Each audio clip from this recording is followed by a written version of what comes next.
What do you said something surprising to me. You said in the women you talked to, you thought that a lot of the women, this is, I think, even in Catholic circles sometimes, they know that it's wrong, they feel that it's wrong, or maybe I should say non-Catholics, but they feel like they have to do it. Use contraception? Right. Yeah. I encounter that so much, from women saying, I'm not really on board with the church teaching. I get the sense, they love the church. Mm-hmm. They love their faith. They don't want to be, out of line with mm-hmm. the church, but they feel like they think I just can't, right.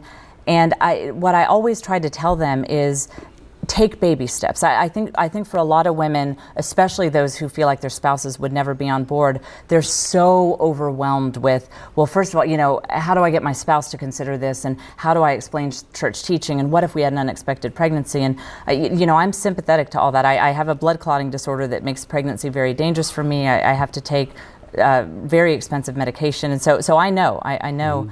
that those fears that can be there. So what I try to tell them is just take it one step at a time. Pray about one little thing first. Like, are you, how should you approach this issue with your husband?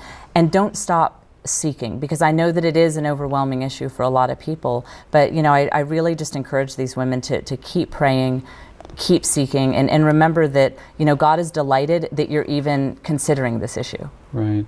What are some of the problems you see that it introduces into the marriage, and how does the church's teaching help the marriage? Yeah, this is actually fascinating, and I've written about this a little bit at the National Catholic Register, which is there's this idea out there that if we'll just take contraception, all our problems go away. It's just mm-hmm. nice and neat, and it solves everything, and it gives you that perfect control. But that is just not what I see when I look at the culture. I see that contraception introduces a whole host of problems into marriages. Like, for example, I go to a lot of play groups with other mommies, not necessarily always Catholic play groups, and I have heard about just deeply vitriolic arguments between spouses about contraception. Who's going to get sterilized? Why do I have to do this? And why is the burden always on me? And, I think that what people don't realize is, in addition to the moral issues with contraception, it doesn't solve anything. NFP has its crosses, certainly, but that's, obviously it's the right way to approach human mm-hmm. sexuality, because it takes into the fullness of our human natures. But sure, there are crosses, like with everything. But what people don't realize is contraception has its own problems. Right. I like what John Paul II talked about it in saying that, that the conjugal act is like a language of the body that's giving expression to this union of the souls that is formed in marriage. Mm-hmm. And to introduce contraception there is a lie.